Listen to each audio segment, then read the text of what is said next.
रायजादा, ऐसा वजनदार नाम मानो इंडिया की टॉप बिजनेसमैन फैमिलीज में से किसी एक का वारिस हो। मगर हम जिस अहान रायजादा की बात कर रहे हैं उसके कतरे कतरे से बेबसी झांक रही है। अहान एक करोड़पति बिजनेस फैमिली का दामाद तो जरूर है, मगर उसकी हालत पर घर के नौकर भी कहते हैं, कुछ पैसे चाहिए तो बता देना, तुम्हारी गरीबी देखी नहीं जाती। कहने को तो अहान जैसी रिच फैमिली के दामाद सड़कों पर महंगी कार दौड़ाते थे, मगर अहान की लाइफ में 3 चीजें आम थी। पहली चीज बेइज्जती, दूसरी चीज बहुत बेइज्जती और तीसरी चीज बहुत से भी ऊपर वाली बेइज्जती। और हाँ, कभी कभी वो किसी रईस को जब अपनी बीवी को एक महंगे होटल में खाना खिलाते देखता था तो वो खुद से कहता था, एक दिन अपना भी टाइम आएगा जब मैं महंगे सूट में ऐसी किसी महंगे होटल में अपनी बीवी शनाया को दर्शन के साथ खाना खिलाऊंगा। जब वो मेरे सीने से लग के एक रोमांटिक डुएट में मेरे साथ रोमांटिक कैंडल लाइट डांस करेगी ना तो वहां बैठे सारे रईसजादों के सीने पर सांप लौटेंगे।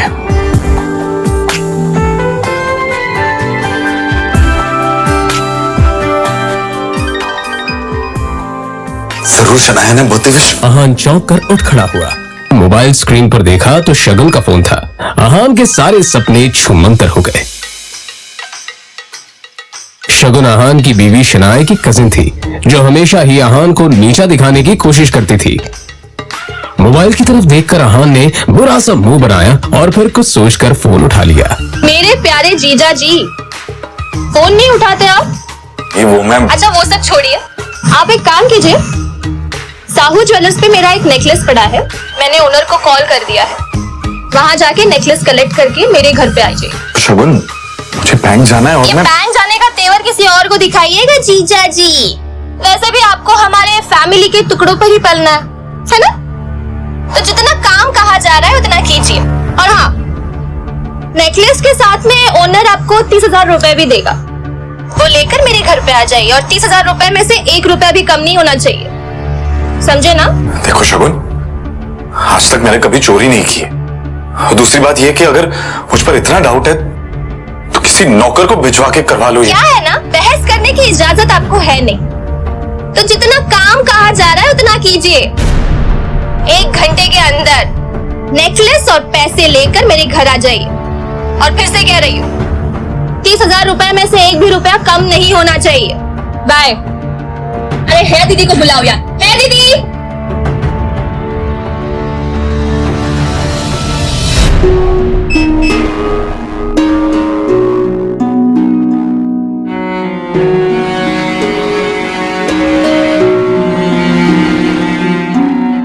जल्द ही अहान फ्रेश होकर बाथरूम से बाहर आया और जल्दबाजी में अपनी अलमारी की तरफ बढ़ा जिसमें 2 जोड़ी पुराने कपड़े रखे थे। उनमें से जो सबसे साफ कपड़ा था अहान ने उसे पहनने के लिए चुना।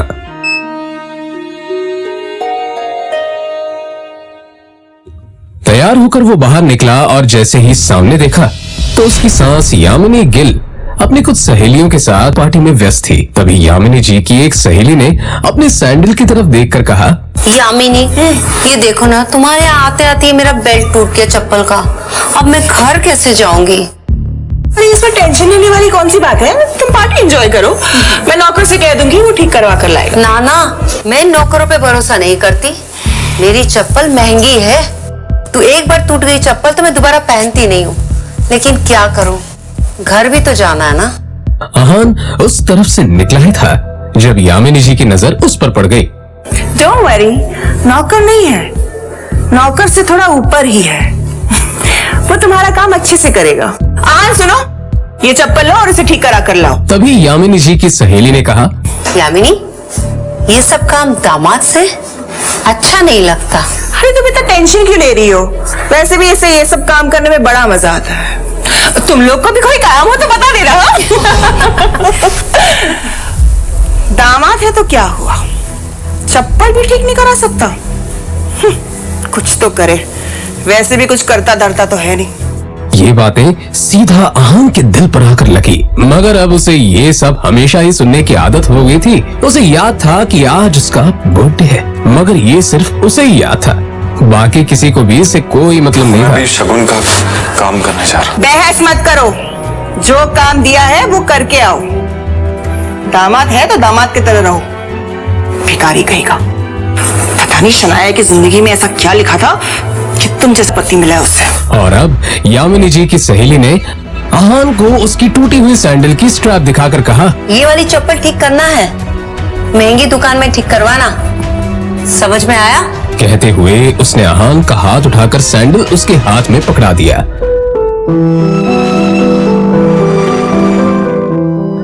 ना चाहते हुए भी अहान को यह काम करना ही पड़ रहा था।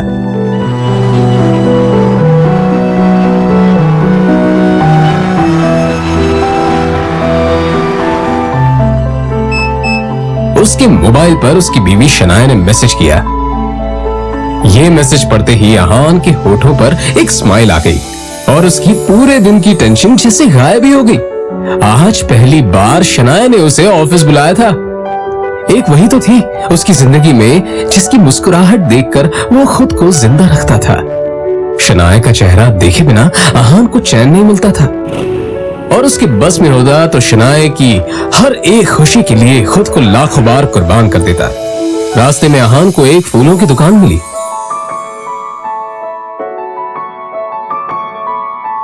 और अपना पर्स निकालकर देखने लगा। उसमें सिर्फ 500 का एक नोट पड़ा हुआ था। जैसे ही अहान वापस मुड़ा तो उसे शगुन का काम और अपनी सास के दिए हुए काम याद आ गए।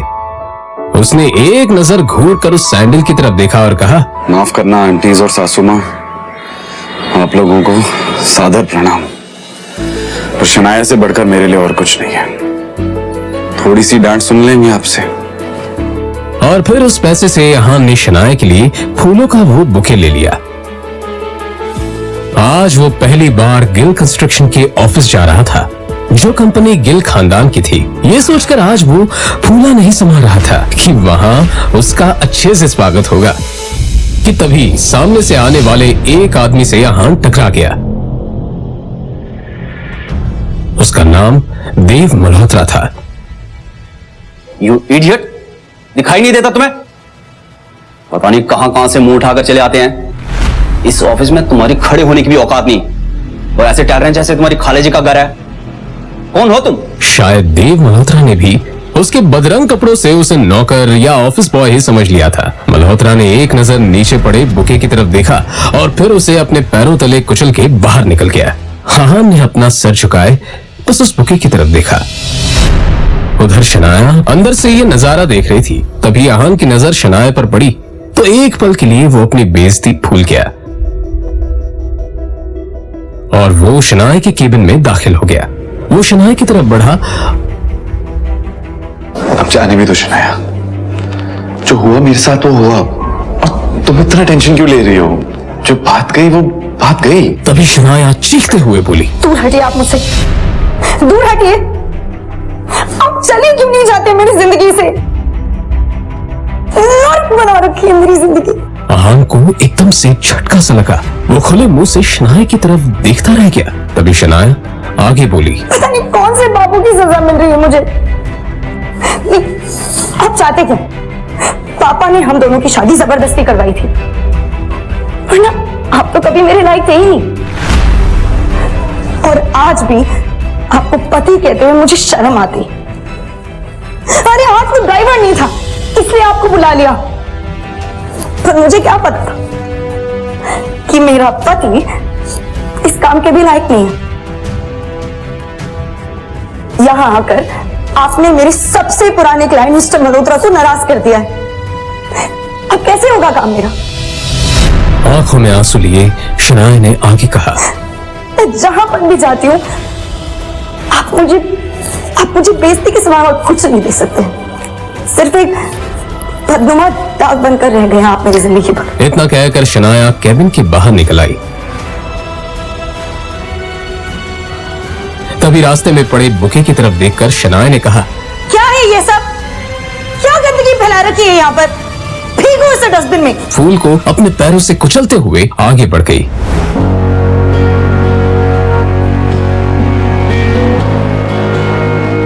मल्होत्रा अपनी कार में बैठा पहले से शनाया का इंतजार कर रहा था।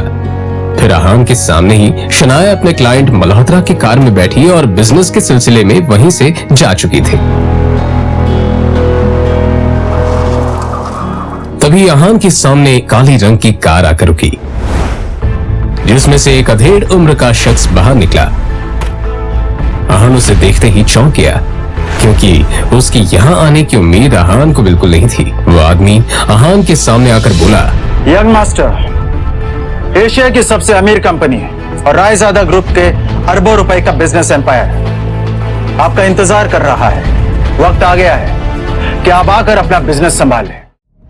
अपने सामने खड़े आदमी को देखकर आहान गुस्से में नजर आने लगा।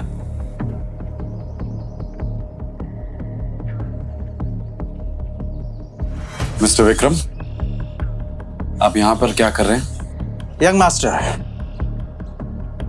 मैं आपको लेने के लिए आया हूं। देखिए, मैं आपके साथ बहस तो नहीं कर सकता, मैं भी आपके पिताजी का एक नौकर ही हूं, पर हां, उन्होंने जो काम बोला है वो तो मुझे करना ही होगा। सीधे पॉइंट पर आइए, पहेलियां बुझाना मुझे पसंद नहीं है। तो मैं आपसे ये कहने के लिए यहाँ आया हूं कि आपके पिताजी आदित्य रायजादा ये चाहते हैं कि आप आकर उनका बिजनेस संभालें। वो इस एशिया का सबसे बड़ा एम्पायर आपको सौंपना चाहते हैं। और आपको लगा कि मैं उनकी बात मान लूंगा? मैं तो उनका बेटा हूं, तो फिर ये सब मुझे क्यों देना चाह रहे हैं? फिर जब मेरी माँ बीमार थी और मैं उनके पास मदद मांगने गया था, वो तो मीटिंग में बिजी थे ना, और उसकी वजह से आज मेरी माँ इस दुनिया में नहीं रही, और इसके लिए मैं उन्हें कभी माफ नहीं करूंगा। तो बेहतर ये होगा कि आप चले जाइए। आहान के इस बात पर विक्रम ने एक लंबी सांस ली और फिर कहा, यंग मास्टर, आप तो जानते हैं आपके पिताजी कितने जिद्दी हैं। वो आपको वापस लाने के लिए किसी भी हद तक जा सकते हैं, किसी भी हद तक। उनके सामने कोई औकात नहीं रखता। वो जब चाहे, जिसे चाहे, जहां चाहे पल में मिट्टी में मिला सकते हैं। लेकिन हाँ, जो आपके साथ हुआ उसे भूल जाए और रायजादा ग्रुप को अपना ले। रायजादा तैयार है आपको वो सब कुछ देने के लिए जिसके आप हकदार हैं। आहान ने जैसे अपना आखिरी फैसला सुनाते हुए कहा, आप यहां से चले जाइए विक्रम, और जाके बता दीजिए कि मुझे उनकी दौलत में कोई इंटरेस्ट नहीं है, और उनकी सारी दौलत भी मेरी मां को वापस नहीं ला सकती। और हां, ये बात गलती से भी बाहर नहीं आनी चाहिए कि मैं रायजादा खानदान से हूं, और रायजादा ग्रुप का मालिक मिस्टर आदित्य रायजादा का बेटा हूं। चलिए। विक्रम उसे जाता हुआ देखता रहा और फिर अपना मोबाइल निकालकर आदित्य रायजादा का नंबर डायल किया। दूसरी तरफ से आवाज आई, मुझे वो किसी हालत में चाहिए। उसके लिए जो भी रास्ता अपनाना है अपनाओ। मुझे आहान हर हालत में चाहिए।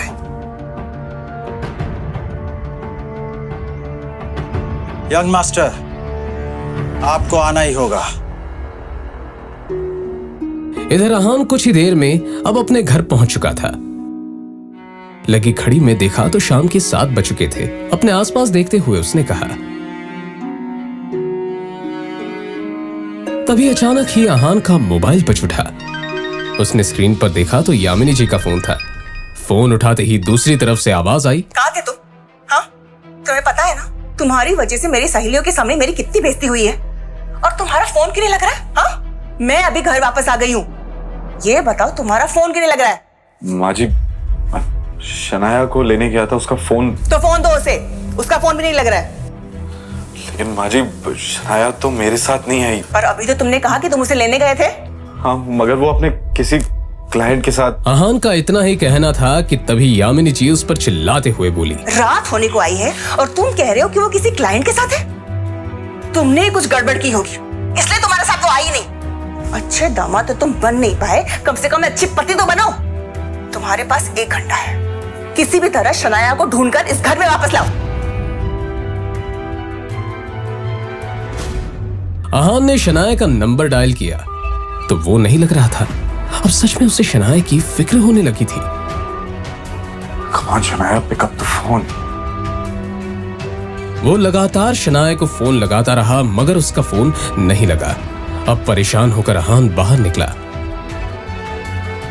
अहान के बारे में भले ही मल्होत्रा को नहीं पता था मगर अहान देव मल्होत्रा के बारे में कई बार शनाया के मुंह से सुन चुका था कि मल्होत्रा उसका पुराना क्लाइंट है और उसका एक नाइट क्लब भी है। अंदर बेहद ही शोर शराबा था और लोग शराब पीकर नाच रहे थे। अहान ने चारों तरफ देखा पर कहीं भी उसे शनाया नजर नहीं आई। यहाँ हमारी हिम्मत कैसे यहाँ आने की?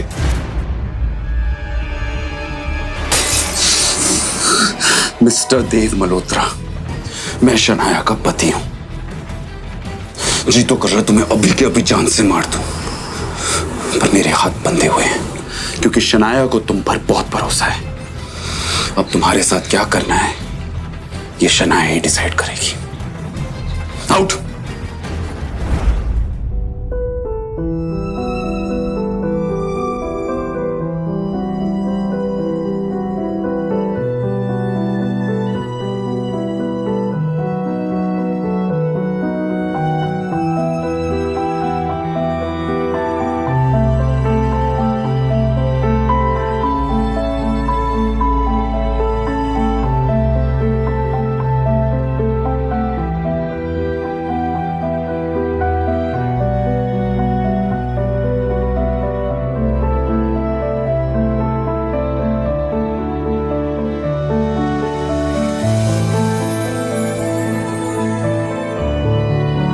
पता है हमारा एक साथ सोना आपको पसंद नहीं है, पर आज रात आपको इसी कमरे में सोना पड़ेगा। आप ऐसी हालत में नहीं हो जो मैं आपको अकेला छोड़ दूं।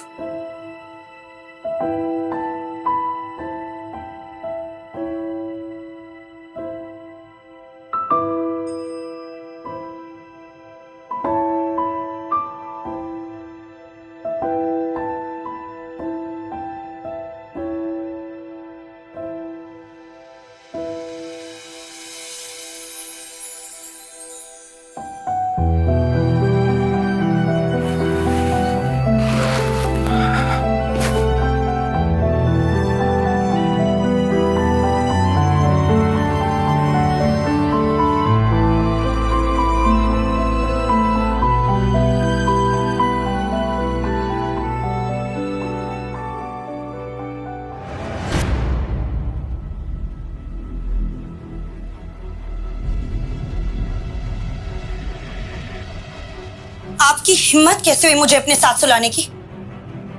कैसे आई मैं यहाँ? कैसे आई हूं मैं यहाँ? नहीं, एक सेकंड। आपको पता है ना कि मेरा कमरा अलग है, फिर भी आपने अपने बिस्तर पर अपने साथ मुझे सुलाने की हिम्मत की कैसे?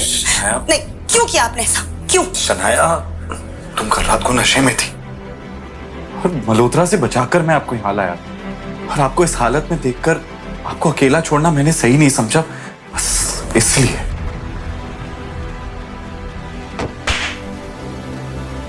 अब शनाया को बीती रात की सारी घटना याद आ गई जब देव मल्होत्रा ने उसके ड्रिंक में कोई दवा मिला दी थी और फिर उसका फायदा उठाना चाहा था। मुझे याद आ गया कि मेरे साथ कल क्या हुआ था, पर अगर आप ये समझते हो कि आप इस बात का फायदा उठाकर मेरे करीब आ सकते हो तो ये दिमाग से कंप्लीटली निकाल दो।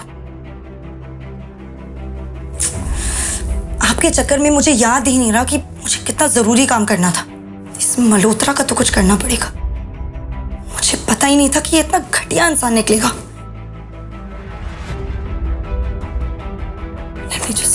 कहते हुए शनाया ने अपना लैपटॉप खोला और ईमेल चेक करने लगी, तभी उसे सामने जो दिखा उससे शनाया एकदम से शॉक्ड हो गई। वो हैरानी से ईमेल पढ़ते हुए बोली, ये कैसे हो सकता है?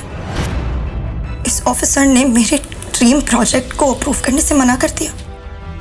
तभी अचानक ही शनाया का मोबाइल बजने लगा उसने स्क्रीन पर देखा तो उसके दादाजी आनंद गिल का कॉल था। गिल कंस्ट्रक्शन कंपनी के बिजनेस से जुड़े सारे अहम फैसले वही लेते थे। शनाया फोन की तरफ ऐसे देखने लगी जैसे अगर उसे उठा लिया तो कयामत ही आ जाएगी। उसे पता था कि बिजनेस से जुड़े फैसले लेने में उसके दादाजी बेहद सख्त हैं। हमारी कंपनी के सबसे बड़े प्रोजेक्ट को तुमसे वापस लिया जा रहा है और साथ ही अब तुम इस फैमिली बिजनेस से अलग रहोगी। तुम्हारा अब गिल कंस्ट्रक्शन से कोई वास्ता नहीं होगा। I hope that is clear.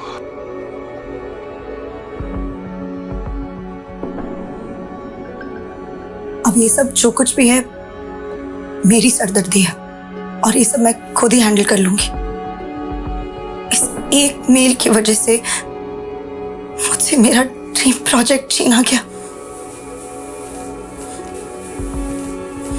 दादाजी ने कहा है कि वो मुझसे प्रोजेक्ट वापस ले रहे हैं और सिर्फ यही नहीं, मुझे कंपनी से भी बाहर किया जा रहा है। मगर ऐसा कैसे हो सकता है? एक प्रोजेक्ट की वजह से कोई भी किसी को कंपनी से कैसे निकाल सकता है? और अगर अप्रूवल नहीं मिला, इसमें आपकी क्या गलती है? मैंने कहा ना कि मैं ये सब खुद हैंडल कर लूंगी। मुझे लगता है कि आपको एक बार दादाजी से मिलकर इस मामले में बात करनी चाहिए। इतना बड़ा फैसला फोन पर नहीं कर सकते। शनाया, दुनिया मुझे निकम्मा समझती है और शायद आप भी मुझे ऐसे ही समझते हैं। अब एक बार अपने इस निकम्मे पति को भी मौका देकर देख लो। ओह, तो आप अपने आप को बड़ा तीसमार खान समझते हैं ना? क्या कर लेंगे आप? मेरे साथ चलो और अपने दादाजी से बात करो।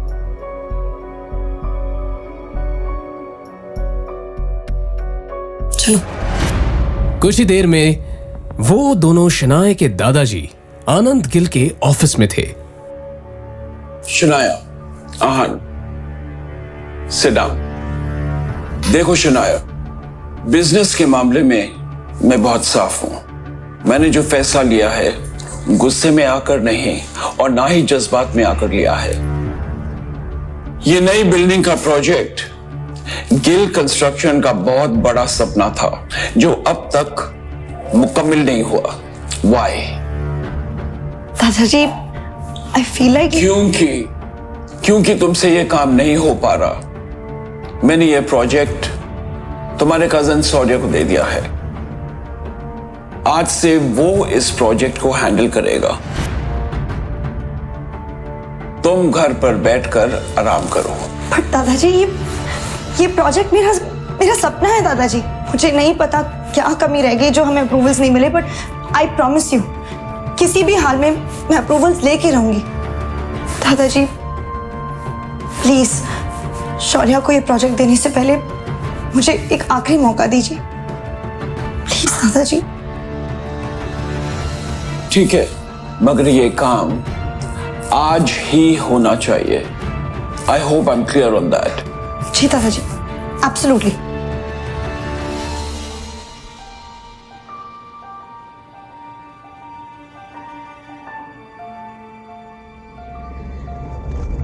शौर्य शनाया का ही कजिन था जो हमेशा से शनाया को बिजनेस से बाहर करना चाहता था। उसकी हसरत थी कि एक दिन वो इस बिजनेस एम्पायर को हासिल कर ले और इसके लिए शनाया को वो हर हाल में पीछे छोड़ना चाहता था। अप्रूवल के लिए आई हो, मगर अफसोस अब कोई फायदा नहीं है क्योंकि उस ऑफिसर को मैंने ऑलरेडी खरीद लिया।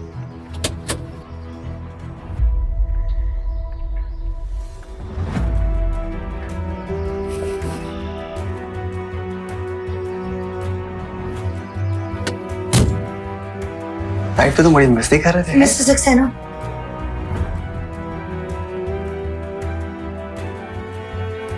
कहिए शनाया जी, कैसे आना हुआ?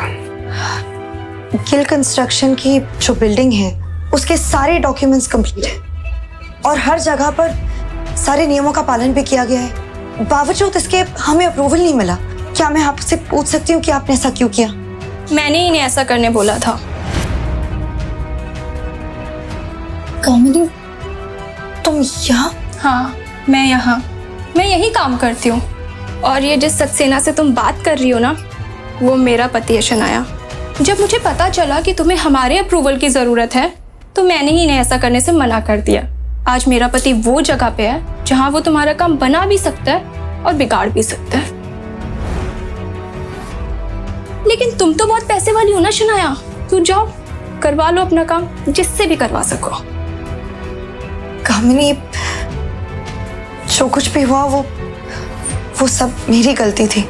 मैं बहुत नासमझ थी।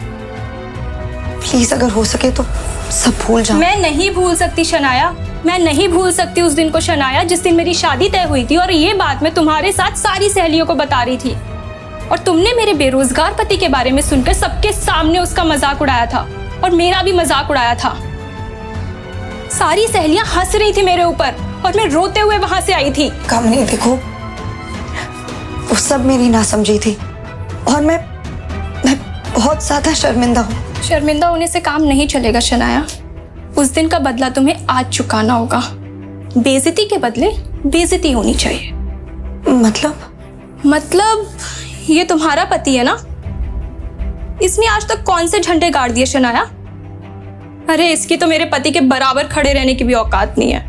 और मैंने सुना है कि ये घर जमाई बनकर रहता है। कामिनी, अब तुम गलत बोल रही हो। मैंने अभी कुछ कहा ही कहा है शनाया। ठीक है, अब सुनो, अगर तुम्हें अप्रूवल चाहिए तो तुम्हारे पति को बोलो मेरे पति के सामने हाथ जोड़ के गिड़गिड़ा के अप्रूवल की भीख मांगे। कामिनी, तुम बाहर का रास्ता उधर है शनाया।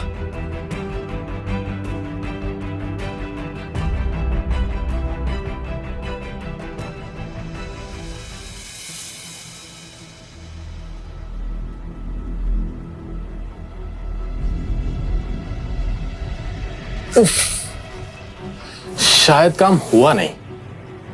So sad. अब तो तुम्हें ये प्रोजेक्ट मेरे हवाले करना होगा।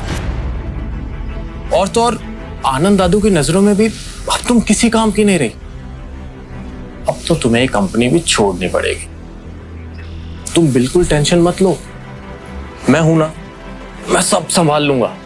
तुम बस घर पर आराम करो अपने उस निकम्मे पति के साथ, उसकी बीवी बनकर। और वो तुम्हारा पति कहां रह गया? वापस नहीं आया तुम्हारे साथ?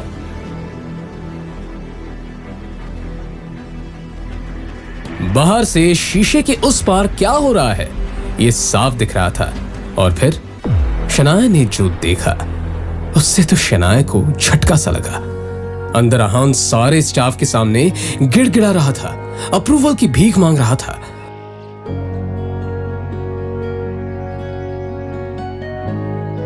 सचमुच बहुत प्यार करता है तुमसे, तुम्हारे लिए कुछ भी कर सकता है। वैसे कहां से मिला तुम्हें ये? खैर मुबारक हो, तुम्हें तुम्हारा अप्रूवल मिल चुका। मगर ये कैसे हो सकता है? मैंने तुम्हारे पति को पैसे दिए हैं। वो तुम्हें वापस मिल जाएंगे। मेरे लिए मेरा बदला ज्यादा जरूरी था।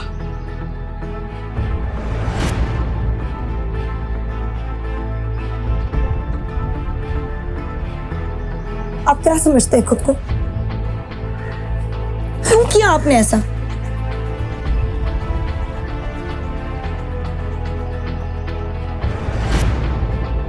तुझे क्या लगता है कि तेरे ऐसा करने से शनाया को सब कुछ वापस मिल जाएगा? मैं इसे कहीं का नहीं छोड़ूंगा।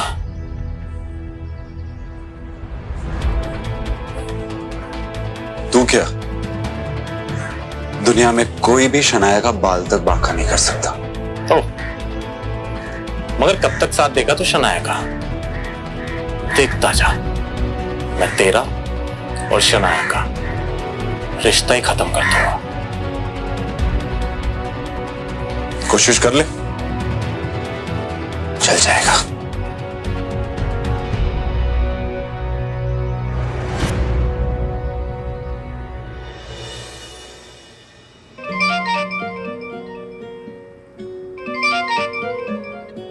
जी दादाजी। तुम्हारी कामयाबी की खुशी में हमने आज पुराने घर पर पार्टी रखी है। तुम आहान के साथ आ जाना। जी दादाजी, थैंक यू। हम आ जाएंगे।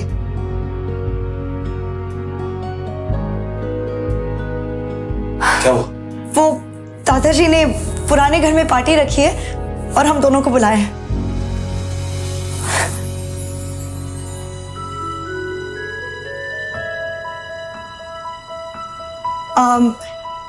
मेरा मतलब है कि पार्टी में बुलाया है, पर इसमें इतना खुश होने वाली बात ही नहीं है। उन्होंने कहा है कि आप सिर्फ हमें छोड़ने चलेंगे बस। आहान भी अंदर ही अंदर काफी खुश था, मगर उसने ये अपने चेहरे पर जाहिर नहीं होने दिया।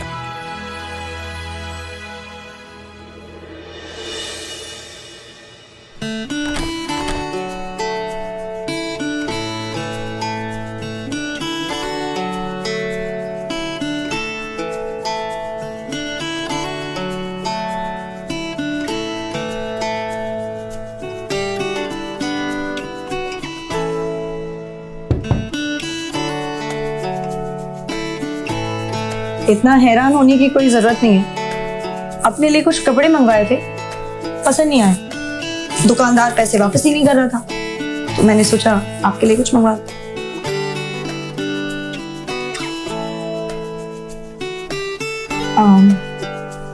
चलते हुए पहन लीजिएगा।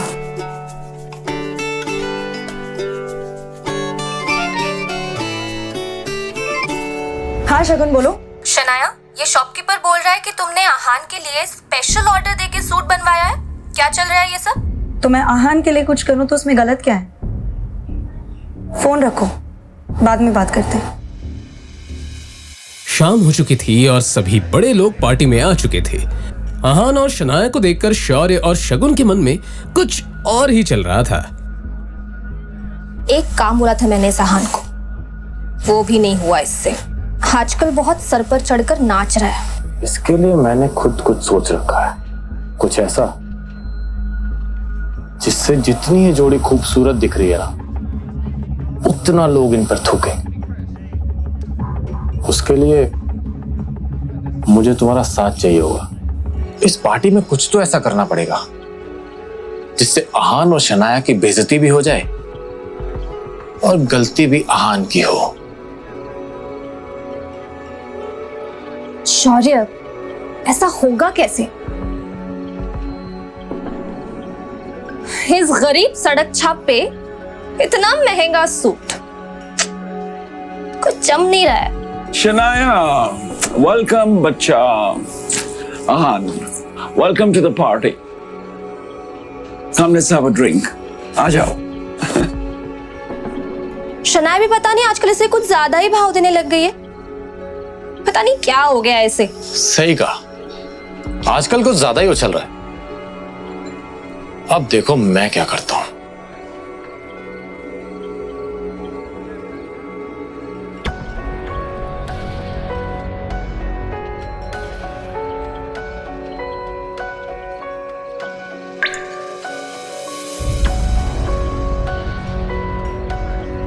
अरे आहान, आज ये सूट कहां से मारा?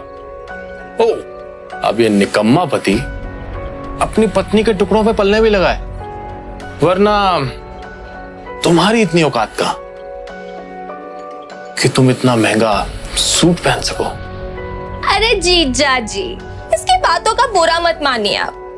अब आखिर जीजा जी घर जमाई है ना। अब घर जमाई तो अपने ससुराल के टुकड़ों पर ही पलता है ना?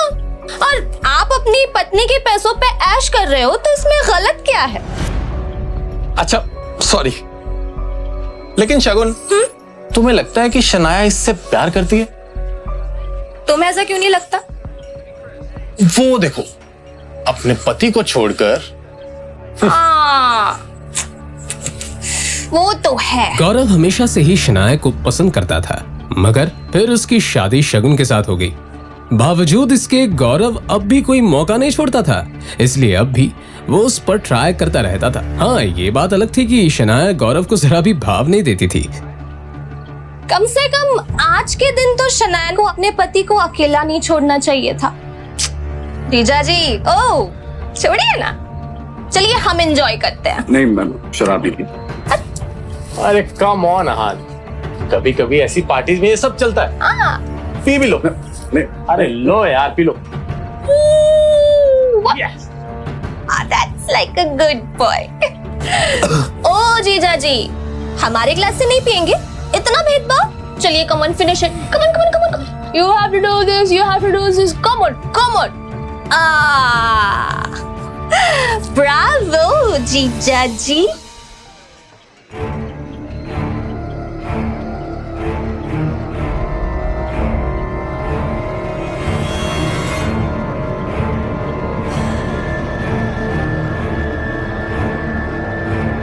सुनिए सुनिए सुनिए, ये है हमारे घर के दामाद।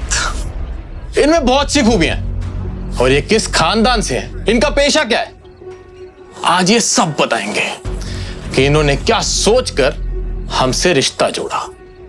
ओह, तो तुम दोनों ने इसीलिए मुझे शराब पिलाई।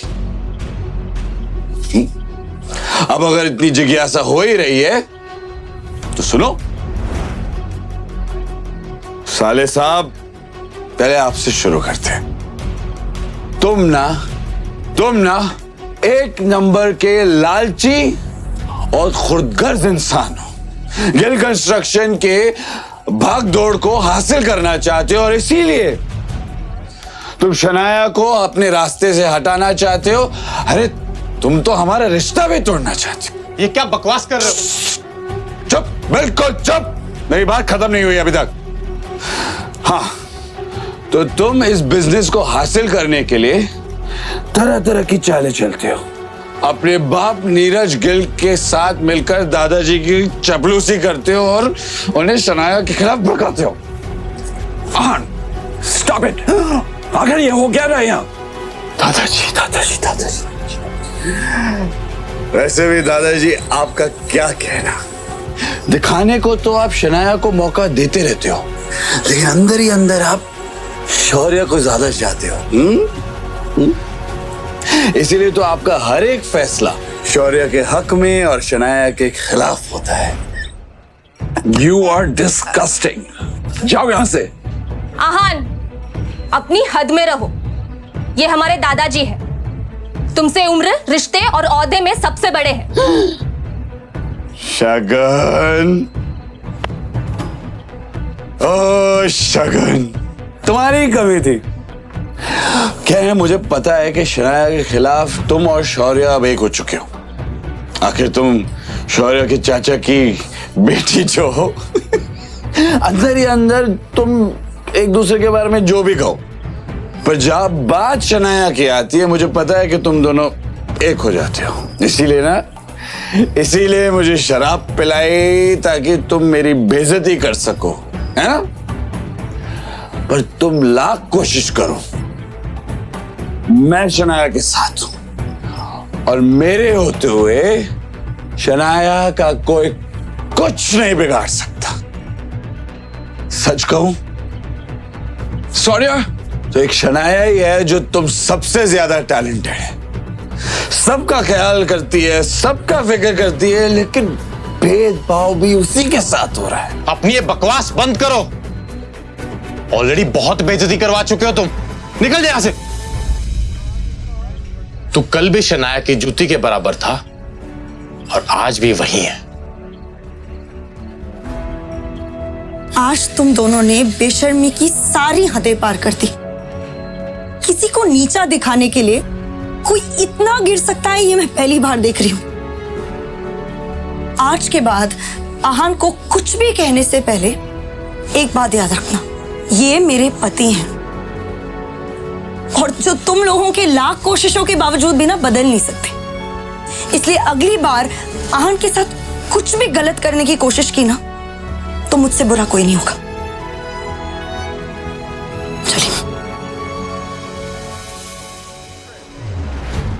ये सब क्या है शौर्य? ये आहान हमारे खानदान पर धब्बा बन चुका है आंटी। और ये शनाया, ये इसी के साथ रहना चाहती है। हाँ, लेकिन हम कर भी क्या सकते हैं? शनाया के पापा ने इस मुसीबत को हमारे गले बांध दिया है। कर सकते हैं, हम बहुत कुछ कर सकते हैं। अगर आप चाहें तो हम इनका रिश्ता भी खत्म कर सकते हैं। रियली? मगर कैसे?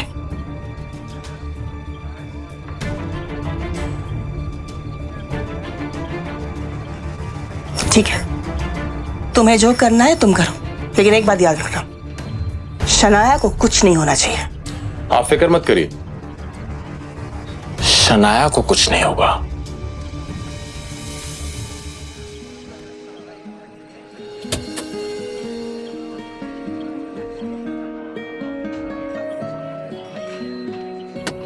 आज जो कुछ भी हुआ है उसे भड़काने में जरूर शौर्य और शगुन का हाथ है, मगर जो भी हो, आखिरकार आहान के दिल में छुपी हुई फीलिंग्स तो सामने आ गई।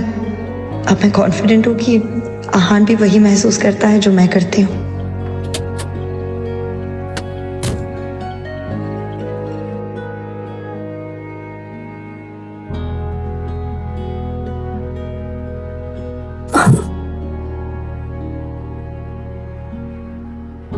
मैं आपसे बहुत प्यार करता हूँ।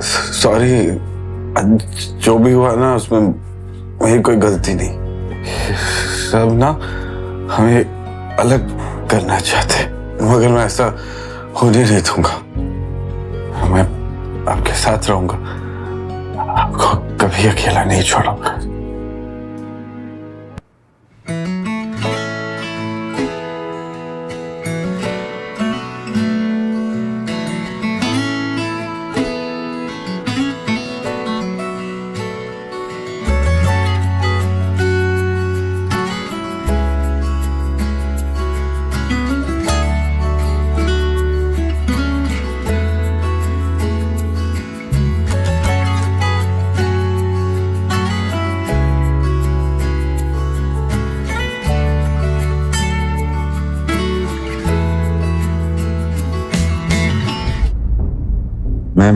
मैं यहाँ कैसे आया? क्या हुआ है मेरे साथ? कल रात को काफी ज्यादा हो गया था। अब मैं शनाया को कैसे फेस करूंगा? खैर, देखा जाएगा।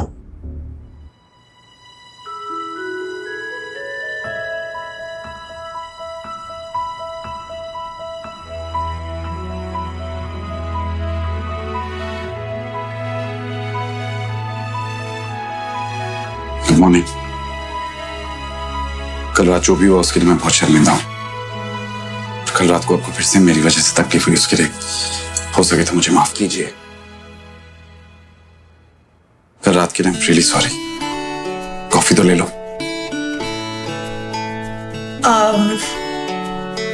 एक्चुअली वो मुझे फ्रेश होने जाना है, बहुत काम है, लौट कर पी लूंगी।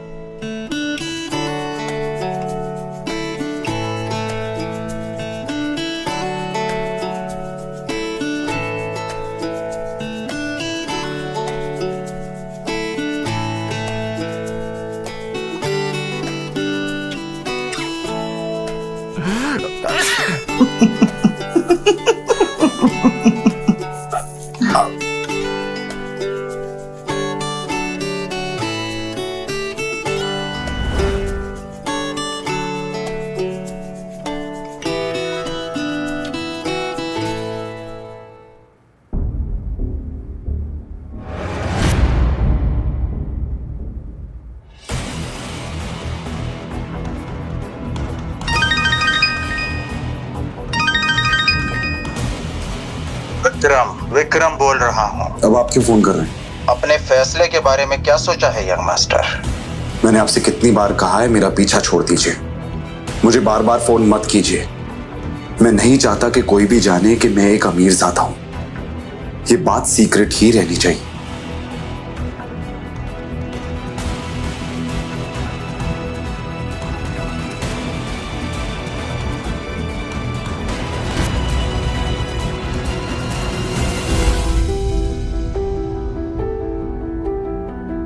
क्या हुआ शनाया?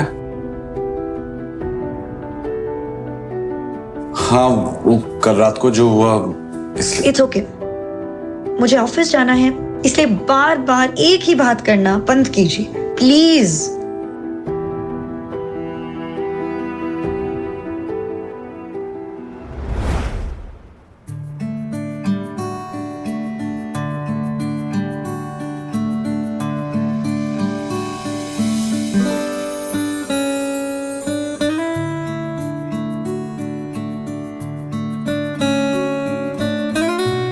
शनाया, आप ये शायद ऊपर भूल गई थी, लगा लीजिए वरना आपके सर में दर्द शुरू हो जाएगा। दोनों अपने मंजिल की तरफ निकल पड़े। वो मैं सोची थी कि क्यों ना मैं इस बाइक से ही चलूं, ट्रैफिक में आसानी हो जाएगी ना।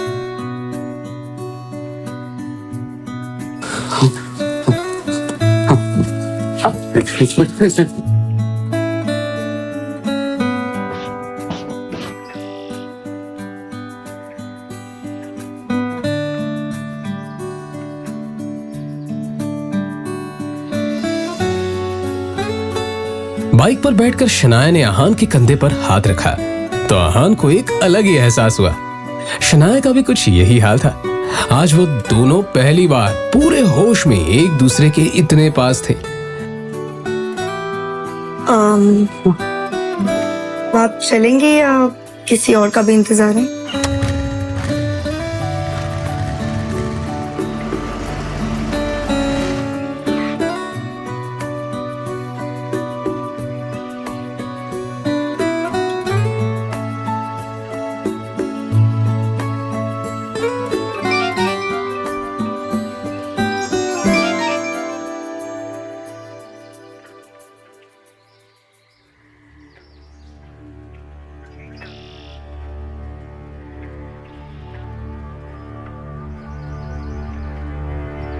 शनाया के पापा के एक्सीडेंट की खबर सुनकर आहान की भी वही हालत खराब हो गई, क्योंकि एक वही तो थे उनकी जिंदगी में जिन्होंने आहान पर हमेशा विश्वास किया था।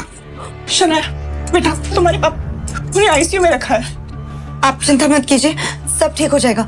जाके पता करके आते हैं, चलिए। क्या बात है डॉक्टर, कैसी हालत है उनकी? जब उन्हें यहाँ लाया गया तो उनकी हालत बहुत खराब थी, पर अब उनकी हालत स्थिर है। फिर भी हम उन्हें निगरानी में रखे हुए हैं। फिलहाल उम्मीद है कि उनकी हालत में सुधार हो, पर कुछ और होने की आशंका से हम इनकार भी नहीं कर सकते।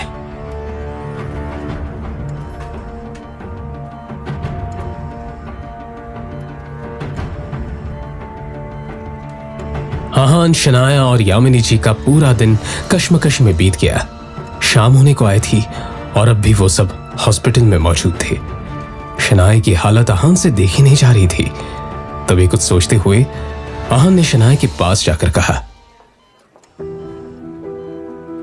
अब माँ को लेकर घर निकल जाइए शनाया।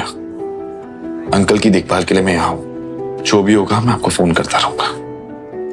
पर मैं पापा को इस हाल में छोड़कर कैसे जा सकती हूँ? उनकी हालत। देखो शनाया, अंकल के लिए मेरा प्यार आपसे कम नहीं है।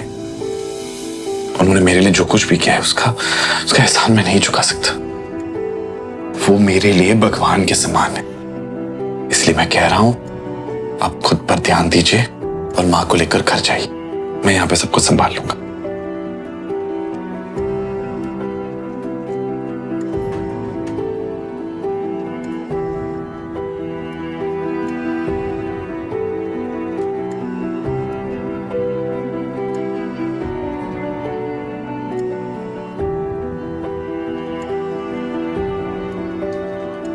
कुछ ही देर में शनाया अपने कमरे पर और यामिनी जी अपने घर पर थी।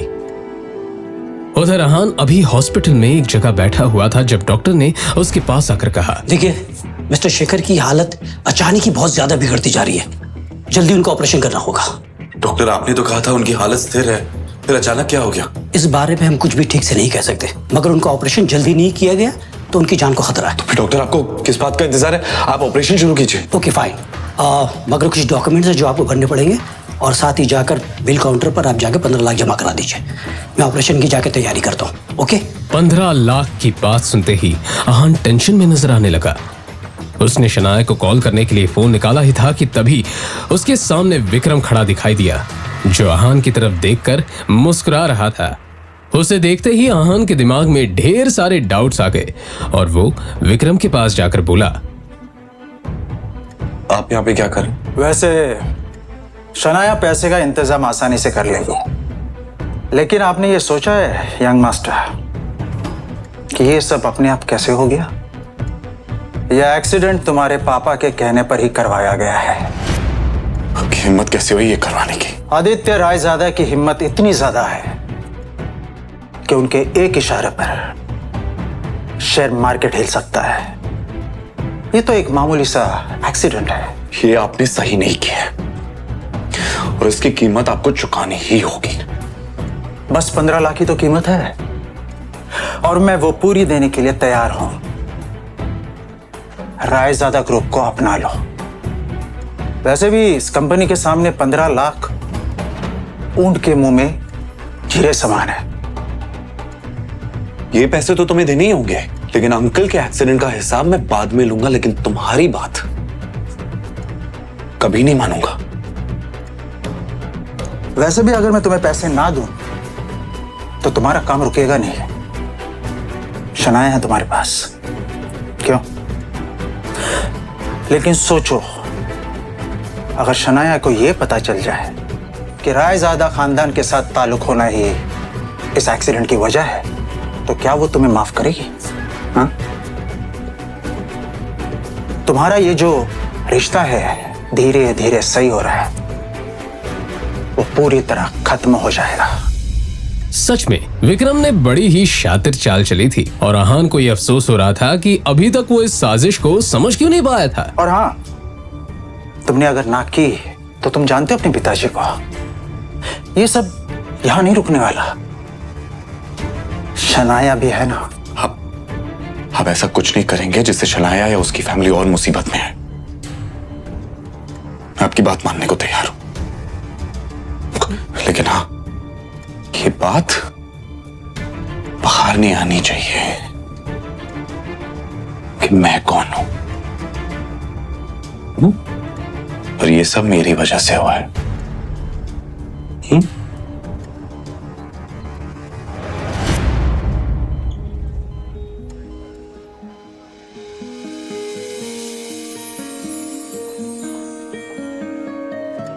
आहान ने शनाया को उसके पापा की हालत के बारे में बताया और फिर जरूरी फॉर्मेलिटीज पूरी करने के बाद उनका ऑपरेशन शुरू हो गया।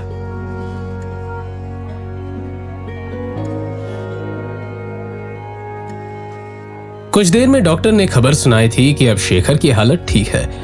ये सुनकर दोनों ने राहत की सांस ली। अब वो मैं पापा के लिए खाना लेकर आई थी, सोचा था उनकी तबीयत बेटर होगी तो उन्हें खिला दूंगी, पर अब आप ही को खाना पड़ेगा।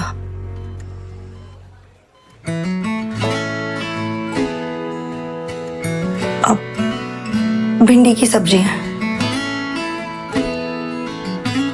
आहान को सच में भूख लगी थी। उसने टिफिन खोला तो अंदर भिंडी की सब्जी रखी हुई थी जो आहान को बहुत पसंद थी। तभी उसे शनाया की बात याद आई कि उसने खाना पापा के लिए बनाया था, मगर उसके पापा शेखर को तो भिंडी से सख्त नफरत थी। मतलब साफ था कि शनाया ने ये खाना आहान के लिए बनाया था। पापा,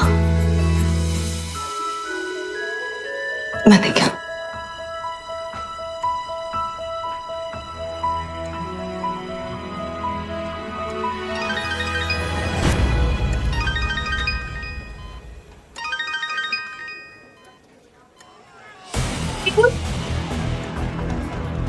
शगुन, क्या नया नाटक है? शगुन के रोने की आवाज और गुंडों के हंसने की आवाज आहान के कानों में साफ पड़ रही थी। शनाया, मुझे कुछ जरूरी काम है, मैं बस कुछ ही देर में आता हूं।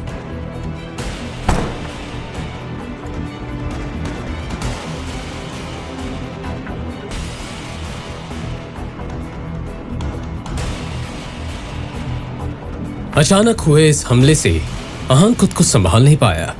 अपनी नाक पर पड़े बंधन से आहान ने निकलने की पूरी कोशिश की थी, मगर अंत में उसका शरीर ढीला होता गया और आहान बेहोश होकर जमीन पर गिर पड़ा।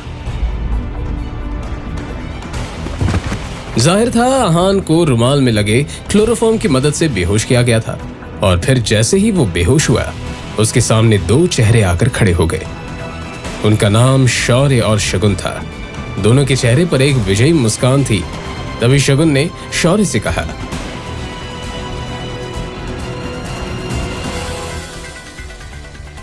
इसके बाद क्या हुआ कुछ पता नहीं चला। अगली सुबह जब आहान की आंख खुली तो उसे अपने कमरे में पाया। मैं कैसे आया? रात के बारे में याद आते ही आहान चौंक पड़ा। क्या हुआ है मेरे साथ?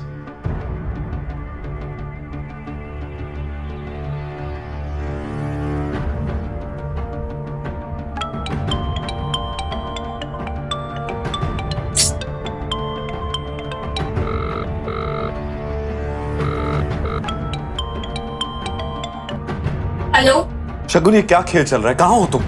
मैं जब मल्होत्रा के यहाँ पहुंचा तब वहां तुम नहीं थी, और फिर मुझे किसी ने बेहोश कर दिया, और अब मैं अपने घर में उठाऊं। सच सच बताओ, मेरे साथ क्या हुआ? सस्ते नशे करने की आदत पड़ गई है क्या आपको जीजा जी? देखिए, मैंने आपको कहीं नहीं बुलाया। मैं तो शहर से बाहर हूँ यार। देखिए जीजा जी, मैं बहुत बिजी हूँ। आपकी फिजूल की बातों के लिए मेरे पास बिल्कुल वक्त नहीं, ठीक है? फोन रखिए। इतना कहकर शगुन ने फोन काट दिया। तभी उसके मोबाइल पर शनाया का मैसेज आया। इस मैसेज को पढ़कर आहान ने एक लंबी सांस ली, और फिर उसकी मोबाइल पर विक्रम का फोन आया। फोन उठाते ही विक्रम ने कहा, अब आप अपना काम शुरू कर सकते हैं। बाद आपके रहने के लिए रोजवुड स्प्रिंग में एक घर बुक कर दिया।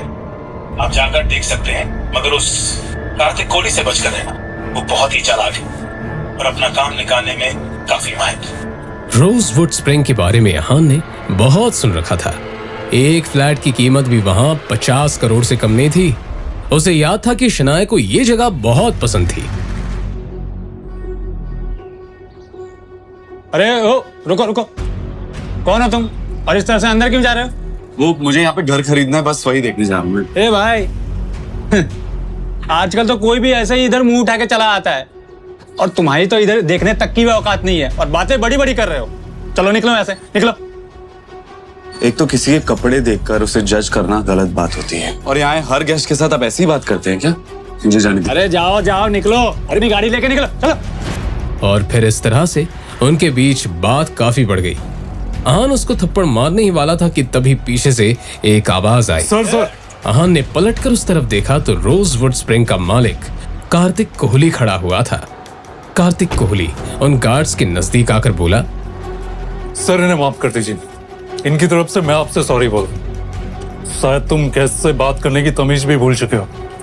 तुम्हें पता भी है सामने कौन खड़ा है? Sorry sir. निकलो, आउट। इतना कहकर कार्तिक कोहली आहान को अंदर ले गया। इन्हें मैं कौन हूँ ये बताने की कोई जरूरत नहीं है। बस इन्हें ये पता होना चाहिए कि अगर कोई गरीब भी यहाँ पे आ जाए ना, तो उसके साथ भी सलीके से पेश आना चाहिए। जी जरूर। अब वैसे मुझे पता था आप यहाँ आने वाले हैं, बस इन्हें बताना भूल गया। वैसे मैंने आपके लिए लंच का इंतजाम किया। चलिए जरा हमें भी मौका दीजिए। आपका ये रोजवुड स्प्रिंग्स काफी पॉपुलर हो रहा है, पर मुझे लगता है अगर इस पहाड़ी इलाके में इसका एक्सपेंशन हो पाए ना, तो ये जगह देश भर में मशहूर हो जाएगी और बड़े बड़े लोग आकर खरीदारी करना पसंद करेंगे। आप सही कह रहे हैं मिस्टर रायजादा, मगर क्या है कि इसके लिए बहुत सारे पैसों की जरूरत हो, जो फिलहाल तो मेरे पास नहीं है। अगर आप चाहें तो इस प्रोजेक्ट में मैं इन्वेस्ट कर सकता हूं। ये तो मेरे लिए बड़े नसीब की बात होगी। मुझे आपका ये फैसला मंजूर है। और फिर इस तरह से यहाँ एक डील फाइनल हो गई। कार्तिक कोहली बहुत ही खुश था। तो ठीक है, मैं चलता हूँ। अरे मिस्टर रायजादा, बाहर धूप बहुत है, आप मेरी गाड़ी लेकर जाए प्लीज।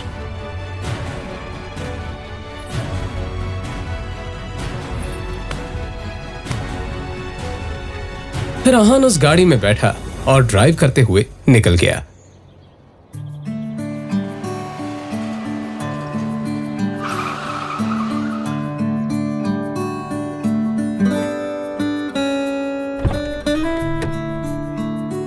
इधर आहान अब शनाया के ऑफिस के बाहर पहुंच चुका था। आज वो इस गाड़ी पर शनाया को ले जाने वाला था। बाहर निकलते ही शनाया हैरानी से आहान को देखकर बोली, ये इतनी महंगी गाड़ी रेंट करने की क्या जरूरत थी? अरे आप टेंशन मत लीजिए, इसे मेरे एक दोस्त ने ऑफर किया। आप चलिए चलते।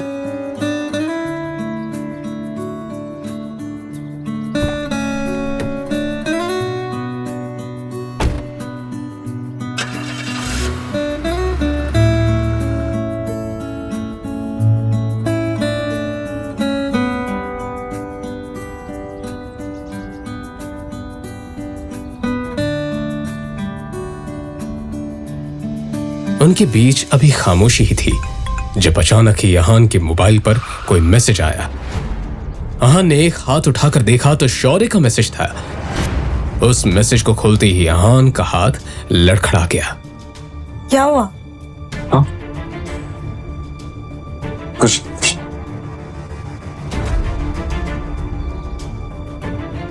शनाया ने घूरते हुए एक नजर अहान की तरफ देखा तो उसे कुछ अजीब लगा। अगर आपको कोई प्रॉब्लम है तो आप मुझे बता सकते हैं। शौर्य ने जो मैसेज भेजा था उसमें अहान के कई सारे फोटोज थे जिसमें अहान किसी लड़की के साथ, दोनों उस तस्वीर में काफी ज्यादा इंटीमेट थे। तभी अहान को एक और मैसेज आया जिसमें लिखा हुआ था, तुम्हारी ये सारी तस्वीरें अब शनाया को मिलने वाली हैं, जल्दी घर पहुंच जाओ। ये मैसेज पढ़ते ही अहान की हालत खराब हो चुकी थी।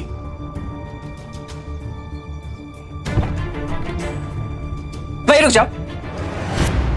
अब इस घर में कदम रखने की हिम्मत भी मत करना। आज तक तुम सिर्फ एक धब्बा थे, आज कलंक बन चुके हो। हिम्मत कैसी हुई तुम्हारी मेरी बेटी को धोखा देने की? हाँ, ये सब झूठ है, मुझे नहीं पता ये क्या क्या कह रहे हैं। ये अपनी ये बकवास बंद करो। इन तस्वीरों को देखकर कौन विश्वास नहीं करेगा कि ये तुम हो?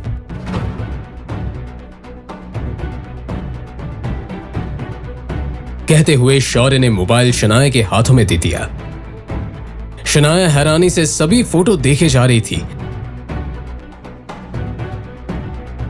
उसकी आंखों में आंसू आ चुके थे। एक नजर शनाया ने अहान की तरफ देखा तो अहान ने कहा, ये झूठ है, ये सब है ना हमारे रिश्ते को खत्म करने की कोशिश करें। मुझे नहीं पता कि ये तस्वीरें कहां से आई है, कैसे आई है, सब झूठ कह रहे हैं ये सब। अच्छा, तो सच क्या है तुम ही बताओ ना। पैसे के लालच के लिए तुमने शादी तो कर ली, और हाँ, तुम कौन से रिश्ते की बात कर रहे थे?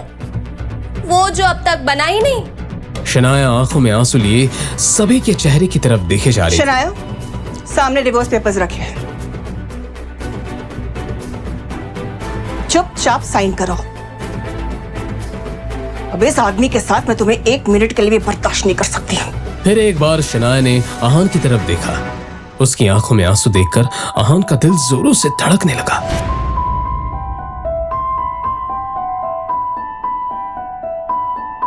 शनाया भारी कदम से उस टेबल की तरफ बढ़ रही थी जहां पर डिवोर्स पेपर रखा हुआ था।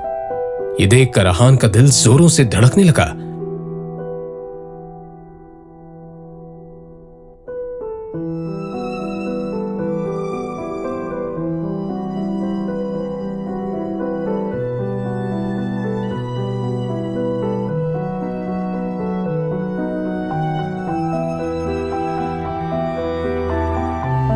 क्या शनाया अहान को तलाक दे देगी या फिर आएगा कहानी में नया मोड़?